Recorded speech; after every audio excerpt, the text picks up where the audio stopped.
اور اسی کے پیچھے چلتے چلتے تباہ کر لیا اپنی عزت و عصمت کو، اپنی طہارت کو، اپنی حیا کو، اپنے شرم کو، اپنی پاکیزگی اور طہارت کا جنازہ نکال کے رکھ دیا۔ یار تیرے لیے نمونہ یہ ہستیاں نہیں تھیں، میرے کریم آقا صلی اللہ تعالیٰ علیہ وسلم وہ ہستی امام الانبیاء سید الانبیاء، اور یہ وہ ہستی ہیں کہ جن کے غلاموں کے غلاموں کے غلاموں کے غلاموں کے غلاموں کے غلاموں سے بھی آگے کئی درجے جا کے پیر باہو کی ہستی آئی ہیں کہ جو اگر اپنی وٹوانی استنجے کے ڈھیلے کو اگر ایک پیلی کے اندر پھینک دینے تو وہ پورا قلعے کا قلعہ ہی سونے کا بن جاتا ہے۔ اور جن کے غلاموں کی یہ شان ہے، اس امام الانبیاء کی شان کا اندازہ کون کر سکتا ہے؟ لیکن اپنی لخت جگر، اپنی بیٹی، اپنی جب وہ بیٹی جن کے ساتھ محبت کا اظہار مختلف طریقوں سے میرے کریم آقا صلی اللہ علیہ وسلم نے کیا، لیکن جب اپنے گھر سے رخصت کیا نا، ایک بسترا ہے اور اس میں روئی نہیں بھری ہوئی، کھجور کے پتے بھرے ہوئے ہیں، روئی نہیں ہے، کھجور کے پتے بھرے ہوئے ہیں، مشکیزہ ہے، چکی ہے، اور یہ اس شہنشاہ کائنات کی بیٹی کی رخصتی ہو رہی ہے جن کے در کا دربان بھی جبرائیل امین ہے، کل کائنات جن کی ملکیت ہے،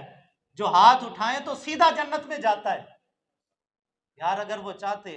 تو جنت کا سامان منگوا کے اپنی بیٹی کو جہیز کے اندر نہیں دے سکتے تھے؟ وہ چاہتے تو کون کون سی نعمتیں اپنی بیٹیوں کو نہیں دے سکتے تھے؟ لیکن یارو قربان جائیں نیویاں دا پرونا جے میرا نبی، کوٹھیاں تے چڑھے ویکھ دے رہ گئے۔ لوگ بھی اپنی بیٹیوں کو بڑا کچھ دیتے ہیں، اور دینے کے اندر نا لوگ مقابلے کی بھی کوشش کرتے ہیں۔ میں یہ چاہتا ہوں، آپ یہ چاہتے ہیں، لوگ ایک دوسرے سے مقابلہ کرتے ہیں، جس کو اللہ نے استطاعت دی ہے وہ کہتا ہے فلانے سے بڑھ کے میں نے دینا ہے، وہ فلانے امیر نے اتنا دیا تھا میں نے اس سے بڑھ کے اپنی بیٹی کو دینا ہے۔ بھی میری بیٹی کا جہیز بھی تو لوگوں کو پتہ لگے نا، فلانے سے بھی زیادہ، فلانے سے بھی زیادہ۔ کوئی امیر کبیر ہے، وہ پھر وزیروں ایم پی ایم این اے کی نقالی کرتے ہیں، وہ ان کی نسبت کر کے جب وہ نقل کرنے کی کوشش کرتے ہیں، وہ فلانے وزیر نے اتنا دیا تھا، دیکھو نا میں نے اس کے برابر دیا ہے۔ کوئی اپنی بیٹی کے جہیز اور رخصتی کی نسبت، اپنی بیٹی کی برات کی نسبت کوئی کسی امیر سے کرتا ہے، کوئی وزیر سے کرتا ہے، کوئی بادشاہ سے کرتا ہے، کوئی دنیا کے عہدے داروں سے کرتا ہے۔